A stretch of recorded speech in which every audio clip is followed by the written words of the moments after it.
The Bucks secure back-to-back wins at home without Giannis, and this time it comes over the Toronto Raptors in another wild game. It had everything. Jrue Holiday continued to go off. Brook Lopez was ejected. I'm not sure if Frank has the stats, if this is the first time he's been ejected, but it was a soft ejection as well. And in the end, the Bucks came up with the plays they needed.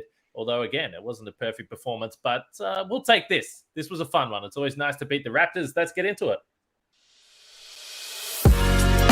You are Locked On Bucks, your daily Milwaukee Bucks podcast, part of the Locked On Podcast Network, your team every day. Welcome to Locked On Bucks. My name's Kane Pittman. You can see and hear me on this show Monday to Friday, and also find my work over at ESPN. And alongside me, the founder of brewhoop.com and longtime voice of the podcast, Frank Madden, for today's episode that's brought to you by BetOnline. BetOnline has you covered this season with more props, odds, and lines than ever before. That's BetOnline, where the game starts. And of course, we thank you for making Locked On Bucks your first watch or first listen of every single weekday. And we're going live right now. And we have not had a live podcast where the players are probably still not even off the court. We've got straight into the stream, and this was a crazy finish to this game. And I wasn't 100% sure which way it was going to go for the most part, Frank. But, you know, I don't know where you want to start, but we spoke about Jrue Holiday a lot in this game last night. He delivered again, 35 points yesterday against Indiana. He had 37 points tonight. He adds the 7 assists as well. And it's just interesting to think back to that game against New York where he was not shooting the ball well. And he came up with those clutch shots late in the game. In the last 5 games after that, he's getting you 28 a night and the 8 assists. Some of his defensive plays tonight were outrageous, particularly late in this game. Jrue Holiday has stepped up because 4 of those 5 games have come without Giannis in the lineup. Yeah, and I mean, the Milwaukee Bucks score 130 plus in 2 straight games without those 2 guys. I mean, just think about how bad this offense has been for the majority of this season. And obviously the last couple of games, and especially, but more so, Jrue's been the engine here for the past week or so. But I mean, he was just incredible tonight. The shot making, the step backs, 5 out of 10 from 3, just the craft to get to the basket. I tweeted about this. There was Bucks had a video of it, but like in the first quarter, he just had these plays where he just sort of like, one was against Siakam, one was against Anunoby. These are like 2 like phenomenal defenders, big guys, strong guys, defensive guys. Anunoby, defensive player of the year candidate. And Jrue just sort of like rope-a-dope, strength, hesitation. Just next thing you know, he's got literally the guy under the rim, like practically on the baseline, and Jrue has to like reach back with his left hand because he's under the basket. It's such a funny way to create shots to the rim for yourself. But he's just been the best version of Jrue Holiday here for the past week or so, especially in the last 24 hours, and absolutely needed another monster performance from him today. They needed him yesterday to kind of lead that comeback and beat the Pacers. And tonight, I mean, it never felt kind of like that Pacer game because the Bucks actually had a 10-point lead in the first quarter. They scored 44 points. They were making a bunch of threes, but it did feel like, especially, at halftime. Oh, my phone is talking about Pacers games. My watch, sorry. It didn't feel quite like the Pacer game because the Pacer game felt like they were behind. They really had to fight to come back. This game was different. It felt like the Bucks, were out in front for a large stretch. But there was that period, second quarter where it felt like, oh man, this game's getting away. Fred VanVleet, again, the other team's token smallest player, following in the footsteps of Gabe Vincent and TJ McConnell. Of course, he had to go off for 39? Did he have almost 40? But thankfully they withstood another tiny guard explosion, and no shortage of guys that were making shots again for the Bucks. Hey, all the Bucks have to do is shoot 50% from 3 on really high volumes with Giannis out, and they can win these games, no problem, right? But again, 3-point shooting was again awesome tonight. What were they? I think 19 of 39 from 3. Unfortunately, Toronto 13 of 35. They started pretty well, and it felt like again, Toronto 20 offensive rebounds. They only had 9 turnovers to Toronto, but Bucks only 11. So normally the turnovers, we saw last game between these teams was a huge problem for the Bucks. They did a better job tonight, and they just overwhelmed the Raptors with that 3-point shooting. And again, between Jrue Holiday and a huge night from Grayson Allen, right? We we kind of feel like Grayson Allen, a guy that has been the target of a lot of complaints, especially in the month of December. He's been definitely trending upward in terms of his play of late. And tonight, I mean, they needed a big game from him, and he absolutely delivered it. 25 points. What was he? 8 for 13 from the field, 4 or 5 from 3, 5 for free throw line. So super efficient, 25 points from him.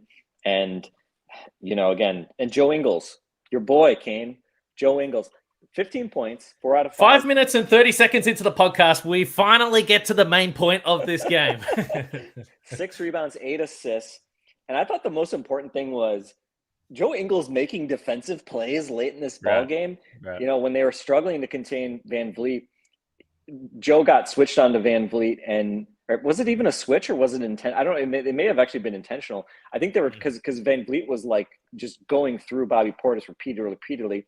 And I don't know what putting Joe on VanVleet necessarily accomplishes in terms of the man defense, right? But he kind of knocked the ball away a little bit, and it was late in the clock, and basically just survived for like 5 seconds and forced VanVleet to throw up like a complete prayer of a shot. And then VanVleet a couple possessions later dribbling to attack, and Ingles slaps the ball, and VanVleet then like kind of loses it and then goes up and shoots it off the bottom of the backboard for a turnover. Or I guess it may have been a shot, but effectively a turnover. So huge play there. And then, I mean, how about late in this game, the Raptors, I don't know if it was like a minute left or so, maybe less than that.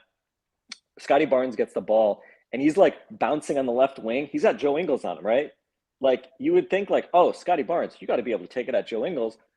Scotty Barnes fears Joe Ingles' defense, knows he can't get anything on Joe Ingles.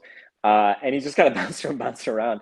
And then I think they threw it eventually to Anunoby, who I believe was posting up Connaughton, and Pat kind of held his ground, and Anunoby, I think, airballed like a 2 foot, or it was longer than that, like probably like an 8 foot little turnaround in the lane. So yeah, I mean, again, it's all hands on deck when you've only got one of the big three. And fortunately, that one of the big three was enormous in Jrue, and you got some really big contributions from other guys, which papered over, obviously, some defensive issues that really became obviously a bigger concern over the last 6 minutes because, as if we needed more drama, Brook Lopez, his first ejection in 912 NBA games. Rolo has been ejected 11 times. Kane, you even had an over-under on number of Rolo ejections when we did over-unders in the 1920 season when Rolo was in Milwaukee. That's how much Rolo gets ejected. He does his like comical, like it almost seems like a bit when he gets ejected usually. But Brook, the cooler head of the two brothers, never ejected before, but in this game, pretty weird not. And he did, let's be honest, he really didn't get his money's worth on that ejection. He did get to take off Gary Trent's headband after Gary Trent locked him up and was holding him. But generally, I don't know, kind of a much ado about nothing ejection. But thankfully, Bucks survived those last 6 minutes without their defensive anchor. And, second time now in a couple weeks that we see them win 2 games on a back-to-back with the second night coming against Toronto. And they now move to 5-1 on the second night of back-to-backs. And a number of those wins have come without Giannis. So, again, if they had lost, they would have been tied for 5th or 4th or 5th in the East. I think they would have been tied with dropped to 5th or tied 4th, 5th with Cleveland. Instead, they're, I think, I don't know what Brooklyn, look up what Brooklyn did, but basically they're like right there for the second seed again. As again, just the standings are extremely congested, and any win you can scratch together in a scenario like this where you're missing your 2 all-stars and you're hoping you can basically get to this 3-day break here to Saturday is gold. And yeah, I mean, a fun game, and more importantly, a winning one. The Nets currently down to the Spurs by 6 points late in the fourth quarter, so they might lose there. And as we discussed, this is a perfect opportunity to try and take advantage of that Kevin Durant injury, even though the Bucks have been shorthanded.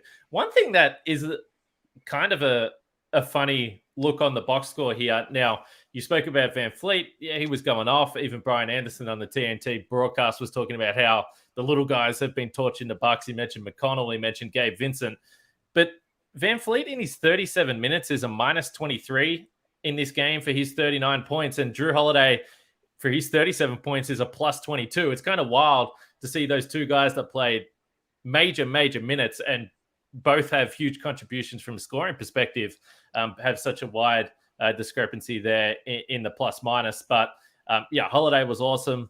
We had a comment in the stream about Joe Ingles just taking some of those inbound passes as well. I must admit, I always do have, and I think I've mentioned it before, but I do have a level of confidence when Joe is on the out of bounds compared to some of the other players. And we've seen the Bucks had some struggles there as well. Frank, I know you're not hanging around for a long time, but we can keep going through this. Maybe get into the Brook Lopez ejection, because before that, he was huge in this game. I know you were tweeting about particular lineups, so I want to ask you about that after I talk about Rocket Money, because if your New Year's goals are to manage your budget better and save money, you need Rocket Money.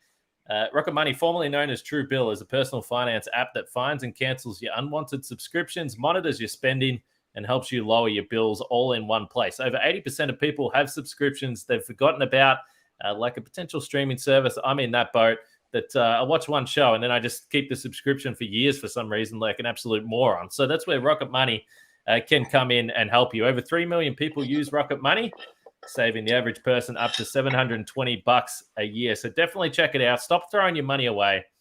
Cancel those unwanted subscriptions and manage your expenses the easy way by going to rocketmoney.com/lockedonnba. That's rocketmoney.com/lockedonnba. rocketmoney.com/lockedonnba. So, Frank, there's been lots of jokes about the 6'9" Raptors. And I don't know how many accounts you follow that fans of the Raptors or cover the Raptors, but there has been a growing frustration with this roster, the lack of size, the lack of ability to defend. Even Nick Nurse has got his haters out there right now, which is quite an interesting phenomenon. But Brook Lopez tonight, he had the 19 points. Now, a few of them were just shooting those threes. But the Bucks did have a major size advantage in this matchup. And yet, when you look at the offensive rebounds, that was what kept the Raptors in this game. And the offensive rebounds were 20-6. So what did you just think of the size and the different lineups they went to? Because I know particularly in the second quarter, and the Bucks were playing some of these lineups that, I don't know, it just feels like there could be different combinations out there. And for the second game in a row, it wasn't Wes Matthews in that this time, but for the second game in a row, we've seen more optimized lineups in the second half that potentially put you in a better position to succeed defensively. Yeah, I mean, look, again, I've made my comments. I don't know if they're apologizing to AJ Green for my early season skepticism, but AJ Green's had about as good a season as he possibly can have. He's shooting the ball extremely well from three. You know, he is in the right places on defense. Jordan Nwora has had at least he's been good the last two games. Still a disappointment for the year, but I know I kind of kill Jordan Nwora a lot, and I don't feel good doing that. But I just don't get it. Like Nwora and Green, those guys giving you big minutes off the bench. Green only played 6 minutes in the first half, didn't play in the second, but Nwora played 19 minutes, only 1 out of 5 shooting tonight. And again, it's just like, man, without Giannis, you're having to play these Bobby Portis only big lineups, which is tough to do. And you've got all these like guys who are, you know, have some limitations defensively. Like what is with Bud? Like, it's like there's always a thing about like, oh, Bud doesn't like, young guys, or Bud doesn't like guys that don't defend. Well, he's playing 2 young guys who can't play defense. And the other ironic part is like, Bud's never going to play these guys in the playoffs. There's no like developmental like story here. Like, again, I don't really get the obsession of trying to get these guys. Maybe with Nwora, obviously, it's like, hey, if you're trying to showcase for him a trade, throw him a little bone after he'd been sitting on the bench for a while. Like, I can get that to an extent. But, people who are frustrated with Marjon Beauchamp not playing, I totally get it. I said the other night, he stunk in Miami. Look, it was true. He wasn't good. Didn't score a point, 0 for 7 in 26 minutes over 2 games.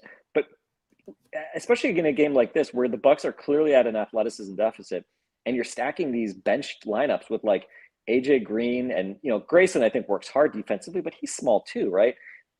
You're putting all these, like I was joking, right? My joke was, the Raptors are kind of going, Nurse has his 6'8" guys that can't score lineup, and the Bucks have their 6'4" white guys with Bobby Portis that can't defend lineup. And it's just like, it just seems very bizarre to me that Bud is really seeming to go at this and giving this sort of the benefit of the doubt, especially when he's got a guy like Beauchamp, who's like the only young guy on this team that actually has like a future here. And he's the one who isn't playing at all lately. So I don't know. I mean, again, I'm not saying like, Marjon needs to play 20 minutes every night, regardless of how bad he is. But I don't know. It's just like from a matchup perspective, Beauchamp I thought was good in the previous Toronto matchup. And I mean, again, like we saw yesterday, Wes in particular gave them a nice little quick shot in the arm defensively. So it just feels like, man, I mean, you don't have to play Wes, but I don't know. It's just strange to me, unless it's just purely like hey, you got to play Jordan so we can showcase him a little bit so we can resuscitate his trade value. If not for that, I just don't really get I don't want to call it obsession, but it just seems like the minutes sometimes are like a complete random number generator with some of the bench guys. And anyway, so I don't want to complain too much on it. The Bucks lost, but again, I think they won in spite of those guys playing tonight. And we'll see. We'll see if that means that MarJon gets a run this next game or how it is. But free MarJon Beauchamp. Let's throw MarJon a bone. All right. I'm not like I'm not the most aggressive, like, play the rookies all the time. And, it doesn't matter if they're good or not. You got to develop them, but you're trying to win games. But I don't think playing Wara and AJ Green is like, that's like the win now move. It's like, I don't know what it is.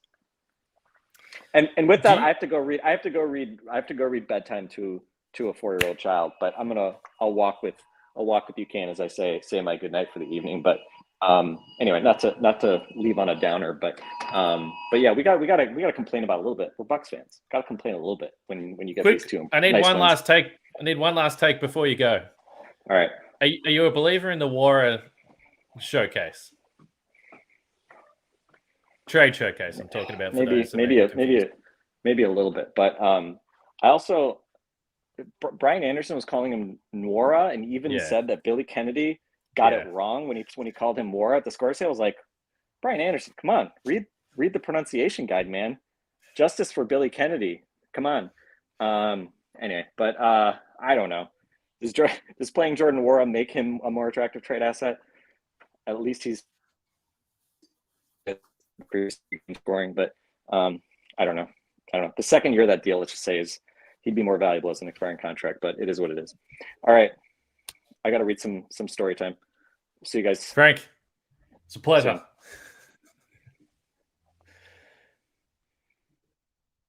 All right. We're going to keep going here on this podcast, though. Don't you worry about that. I've got more to come, particularly some quotes from Bud about MarJon Beauchamp, because I think that it's fascinating to see why he hasn't played these last two games. And as Frank was talking about, where the minutes lie for him. Before we do that, let's talk about betonline.net, which is your number one source for sports betting info, stats, news, and analysis. Get the latest odds and trends for every professional and amateur league out there, from pro football to college bowl season to basketball and the World Cup. They've got it all at betonline.net. If you love your sports podcasts, you can even find those at betonline as well.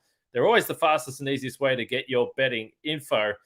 Last time I checked, Giannis was at 4th in the MVP voting there at betonline.net. Not playing these 4 games might not exactly help his cause there, but I think certainly me anyway, I'm happy for Giannis to have a couple of nights off here. He's been carrying an exorbitant load so far this season. But head to the website today or use your mobile device to learn more. That's BetOnline, where the game starts.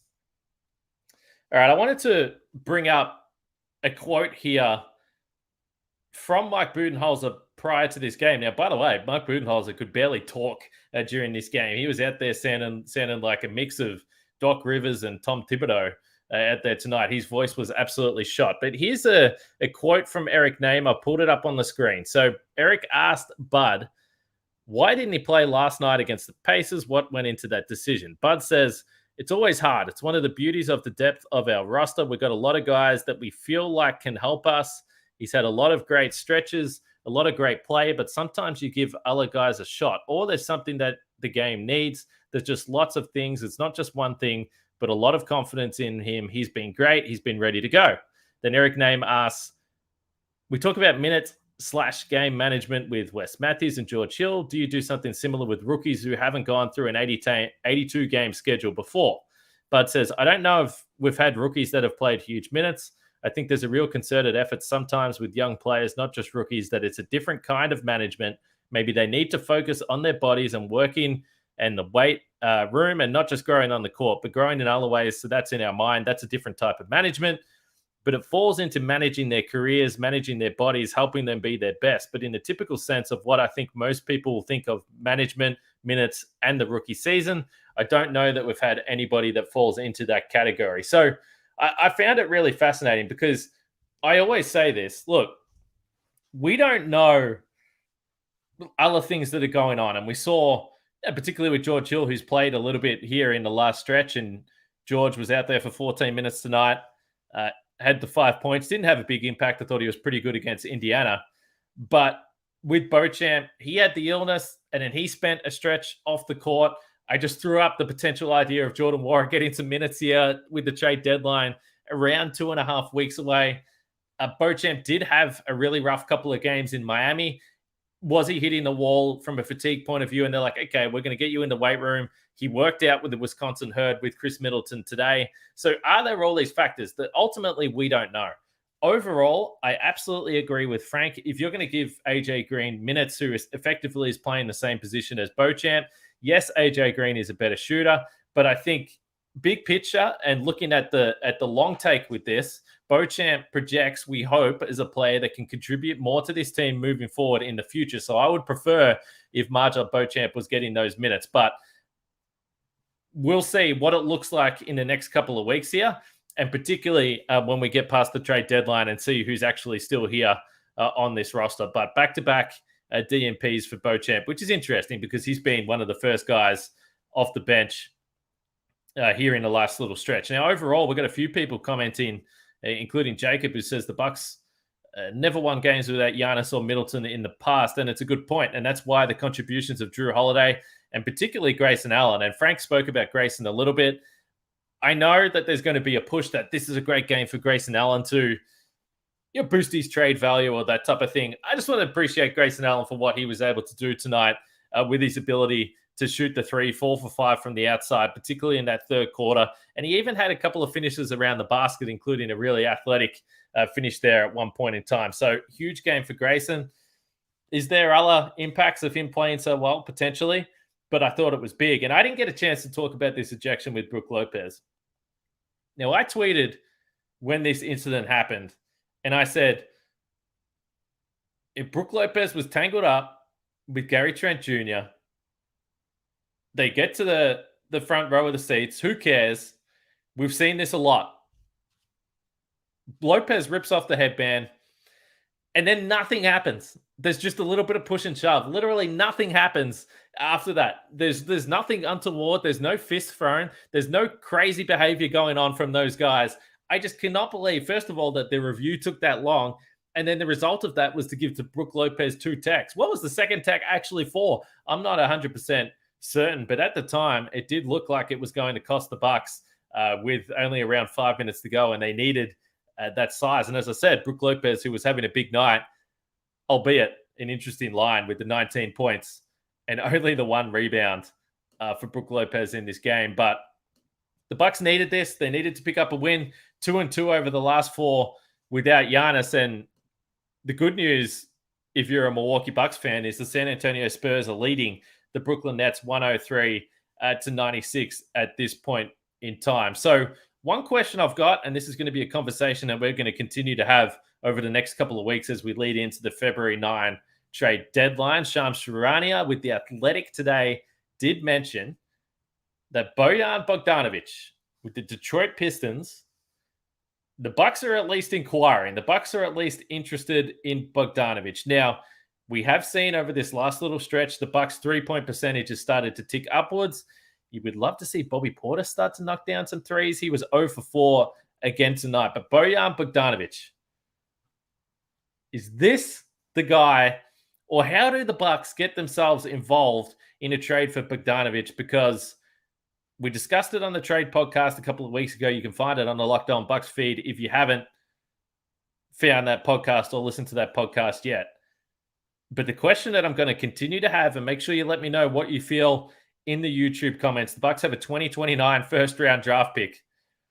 If they want to go all in this year, and it seems positive that Khris Middleton is going to return at some point in the future. We are hoping that on Saturday against the Cleveland Cavaliers for the first time, you see Giannis, Khris Middleton, Jrue Holiday, and Joe Ingles, of course, in the lineup. Those 4 together. We just haven't seen that at all this season, and it would be fun. But if there's some uncertainty about Khris Middleton, do we think this Bucks team can win a title without Khris? I don't know. I don't think so. Not without Khris being at the level he was at during the playoff run in 2021. I don't think so. So would that be some insurance there? Maybe. We saw the Bucks essentially go for an insurance trade last year when they traded Dante DiVincenzo for Serge Ibaka. That didn't work out. 2029 is a long, long way away. We don't know what this team is going to look like then. They could be awful. And if you're giving away a pick, you would probably have to say, hey, we might not have Giannis at that point in time in 2029. Have our unprotected pick. This could be a top 10 pick. It is a huge risk. It depends how much panic there is within the Bucks organization, whether they believe that this is the year that they have to strike. We expect that things are going to potentially change in the offseason. There's some big decisions to be made. I am fascinated to see what happens at the trade deadline with this Bucks team. I don't know where I stand. I would love to see the Bucks make a difference maker of a trade at this trade deadline and go all in to win the title this year. But I also would be terrified at the idea of trading that pick because, again, we don't know where the Bucks are going to be at that point in time. So we're going to keep talking about trades as the trade deadline nears on February 9. But now that Frank's gone, let's have some Joe Ingles propaganda. So I tweeted these stats out, but he played 31 minutes tonight. He had the 15 points, the 8 assists, the 6 rebounds as well, and no turnovers. 8 assists, no turnovers.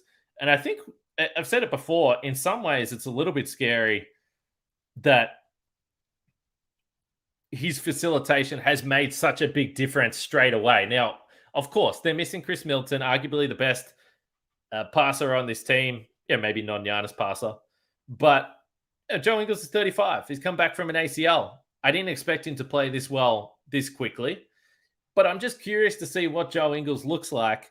If you can get him in a lineup, if you do have Jrue Holiday and you've got Khris Middleton and you've got Giannis there and then a fifth guy, whether you're big, potentially with Brook Lopez, maybe you go smaller with a guy like Pat. But when you've got threats all over the place, because Joe Ingles is picking defenses apart at the moment with, I wouldn't call them humongous threats. He set up Bobby Portis for an easy layup in a pick and roll scenario today and hit him for a bunch of three-point shots that Bobby just couldn't knock down. So 5.8 assists per game over his last 8.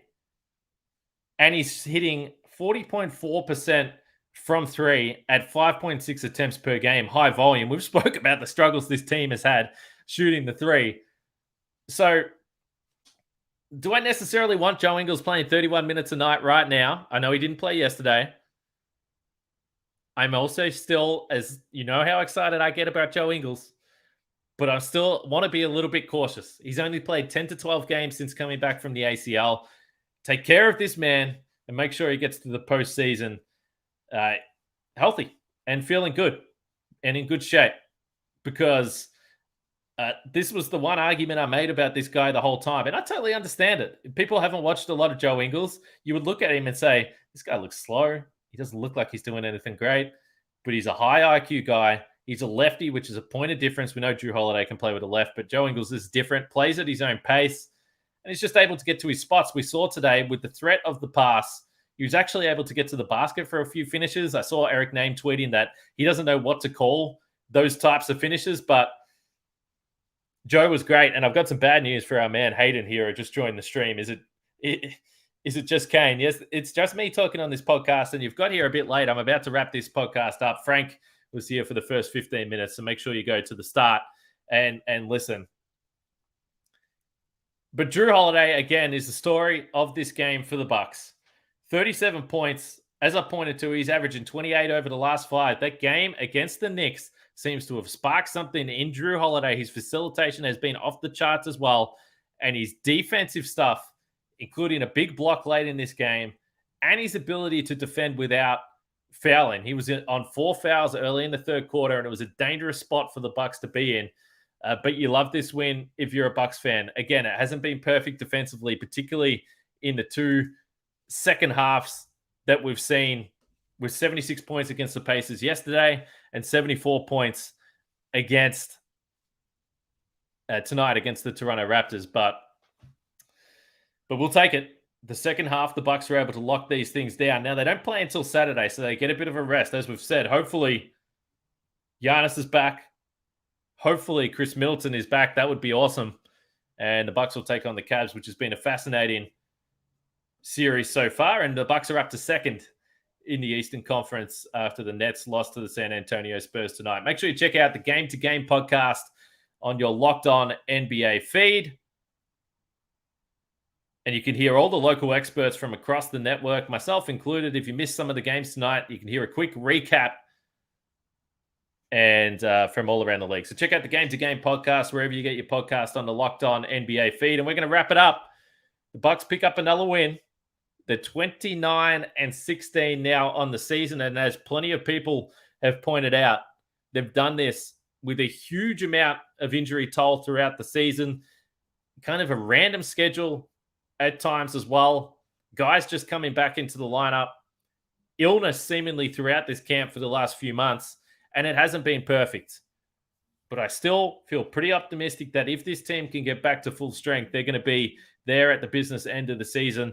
And we'll see what they do at the trade deadline. Make sure you send me your thoughts on tonight's game, on all the performances, and on what the Bucks should do on the trade deadline, including those reports that the Bucks have at least inquired about Bojan Bogdanovic. Thank you for listening. Subscribe on YouTube or your audio platform, wherever you get your podcasts.